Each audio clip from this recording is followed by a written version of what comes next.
ito pa sila ng minimum charge kagaya ng sa Camarines Norte kung saan nagkaroon ng 2.06% dagdag singil sa kabila ng madalas na pagkawala ng tubig. Sana magan. May umabot pa sa 65,000 pesos ang water bill. Lumapit sa aking programa si Adrian, isang PWD, at kwento niya na ayon sa prime water, leaks daw sa loob ng bahay ang dahilan ng mataas na bill. It's a big BS. Pero walang conclusive inspection ay sinagawa. Pinilit siyang magbayad at pinapabura pa ang kanyang FB post na may kasama pang pagbabanta. Kalakit ang bantang puputulan ng tubig kung hindi susunod sa payment plan na 4 na taon para bayaran ng 65,000 pesos bill. Ilang ulit silang nakiusap. Pero tila walang malasakit ang prime water. Kung ang consumer hindi naman makabayad sa oras, mabilis ang disconnection. Pero kapag problema ng exhibition dahilan, bukod sa kawalan ng tubig ay may dagdag pang reconnection charge at sunod-sunod na penalty. Narito ang video na magpapakita kung paano pinapahirapan ang ating mga kabayan sa maling pagsingil.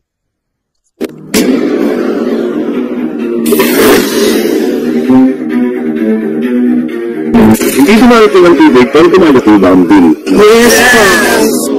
641 plus disconnection fee na 100. I-disconnect kami pagka wala akong wala naman tubig. Sabi ko nga nagbabayad ako, pwede nyo naman putulin kasi wala kami tubig.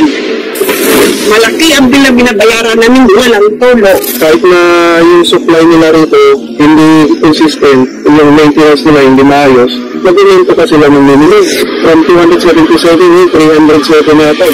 Hindi na yun. The next day talaga, pag hindi ka nakabayad, 10% agad ang patong. Kung 500 ang hindi mo na, yung 500 yun, wala tubig. 550 na agad yun. Kasi 10% ang penalty charge nila. Pag hindi po kami nakabayad ngayong 25, katapusan po, putol po agad yan. Putol po agad yan, direkta po nila yan. Tapos pag pinakabit po ulit namin, may penalty po kami 180. Yung bill po 1.6 na karaan, ang po, pero saan po? Nasaan? Kada 3 araw nagpapadeliver po ako ng tubig. 600. Pabiyaran mo 632. Pero hindi mo naman nakukusun yung 17 liter. Kasi gawin na po ulit.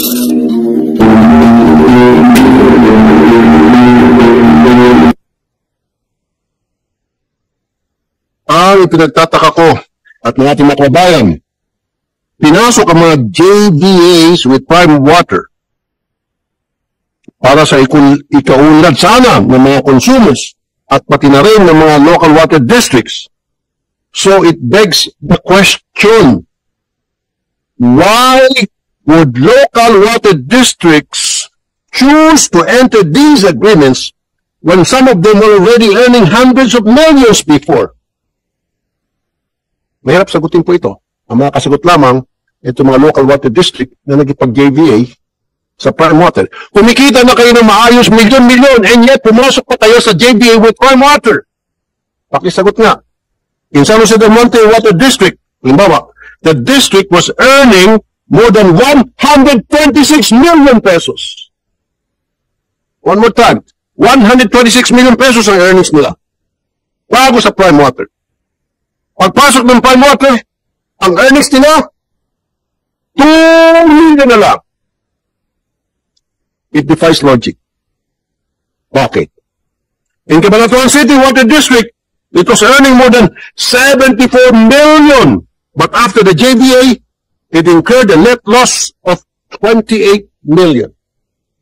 Tagaytay City Water District, the district was earning more than 55 million. But after the JVA, they posted net loss of 12 million. Para bang nakipag-JVA kayo para magpalugi? In Quezon Metropolitan Water District, earnings of over 34 million before the JVA turned into a net loss of 4 million after the agreement. And in the city of Malolos Water District, once earning more than 24 million pesos, recorded an 8 million loss after the JVA. This is as a result of unjustified revenue sharing schemes stipulated in the JVAs. On the other hand, Prime Water's actual earning from these contracts remain hidden from the public. Such revenues must be disclosed for transparency and accountability. Nakapagtataka po na marami sa mga kontratang ito ay mula sa unsolicited proposals. Ibig sabihin, hindi ang Water District ang humiling. Prime Water mismo ang lumapit. Double whammy ito. Talo ng consumers, talo pa rin ang Water Districts. Dagdag pa rito, wala ni isa sa 75 JVA contracts ang dumaan sa masusing pagsusuri ng NEDA, Board Investment Coordination Committee. Ang DepDev o NEDA noon ay binigyan lamang ng kopya ng mga kontrata. Walang na-review dahil ayon sa 2013 NEDA JVA guidelines, tanging ang mga JVA na may government contributions na 150 million pataas lang ang nire-review. So, ibig sabihin, pag below 150 million ang contribution, wala nang review. So, anong gagawin? Eh, syempre, papalabas nila na below 150 million palagi ang contribution ng local water district. As simple as that. Everybody happy sila except sa consumers.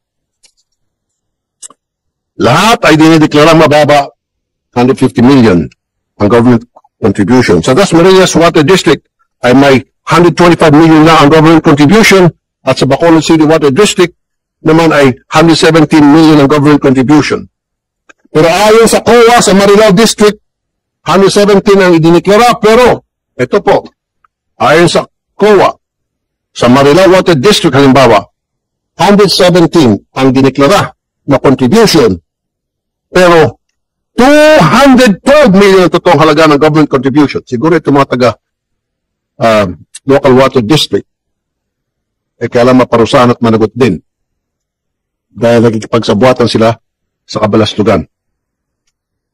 Lampas sa threshold na gamit na dapat dumaan sa NEDA ICC review at approval. O naman, hindi ba't ang contribution ng mga local water districts na ito ay ang kanilang existing facilities? Na ngayon ay gagamitin nilang Prime Water.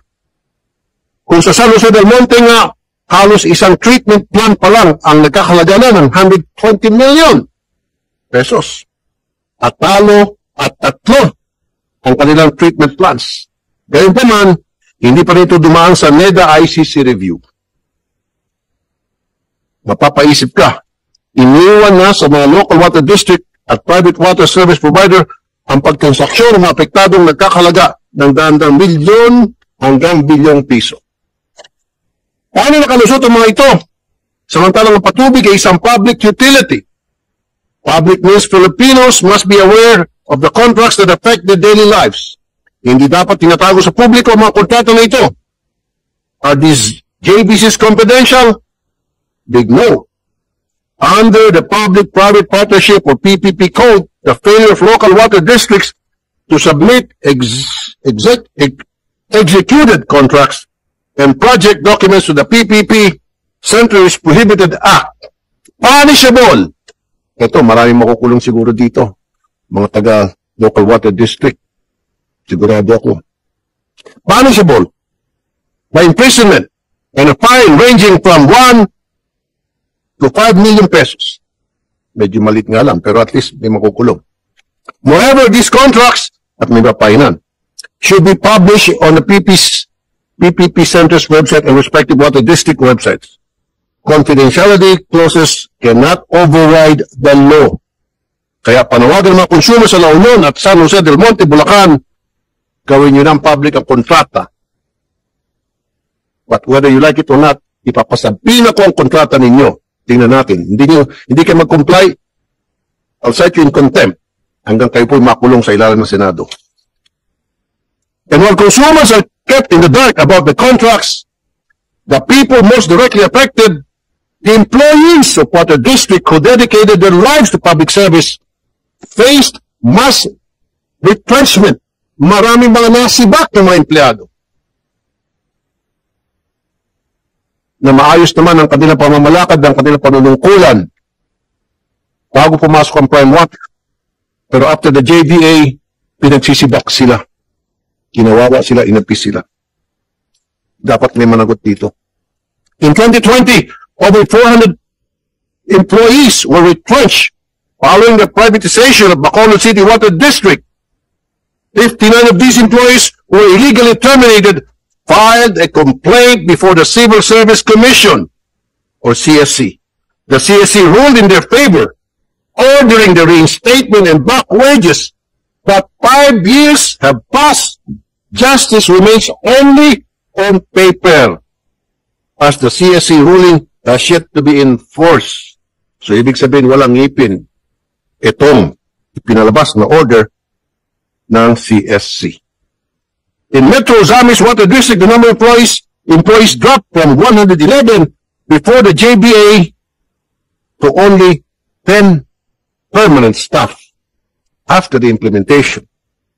In Tarlac City Water District, regular employees were reduced from 188 in 2013 to just 10 by 2016. And these are only numbers from 3 water districts. Paano pag sinama-sama yung natirang 72? Libo-libo pong mga empleyado sa iba't ibang local water district ang nasibak nang sila po ay nakipag-JVA sa prime water. Why were these employees not absorbed when prime water claims to pour millions, even billions into these JVAs? This contract should have created more jobs. Dapat nga, mas maraming trabaho na create nito dahil more investments na infused ng prime water. Pero hindi po, baliktad eh. Nababankrupt na yung local water district na sibak pa ang kanilang mga empleyado. Isa pang problema sa prime water ang daang milyong nawawalang kita dahil sa leaks, sirang tubo o maling pagbasa ng metro na tinatawag na non-revenue water or NRW. Kaya kung mabilis sisihin ang consumer na may sirang tubo o leak, pag sinila na, kumusta naman po ang mga tubo at pasilidad ng prime water? Lagi na lang ba ang consumer ang may sala? Ang standard na non-revenue water ayon sa LUA ay 20%. Pero Marilao, 46% na ito. Sa Subic ay 40% at San Jose del Monte, Bulacan ay 35.34%.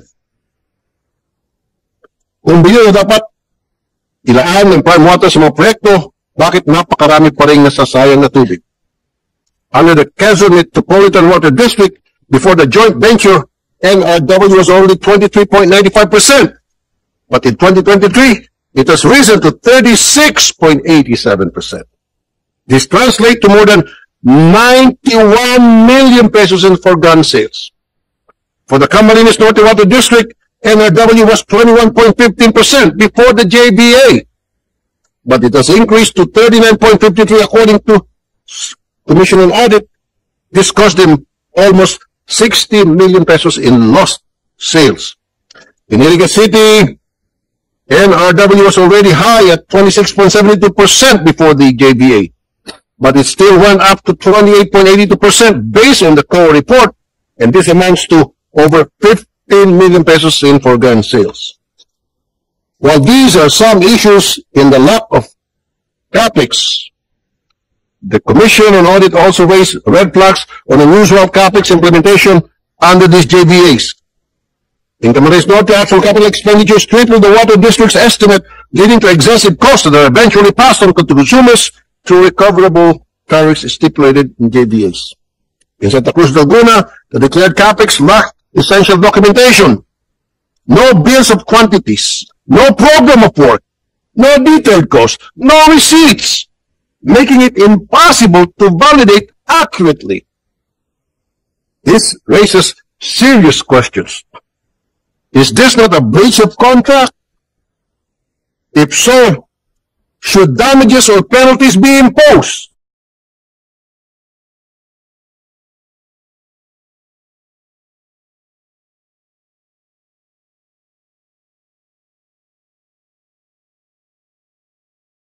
Or bonds were not even properly settled.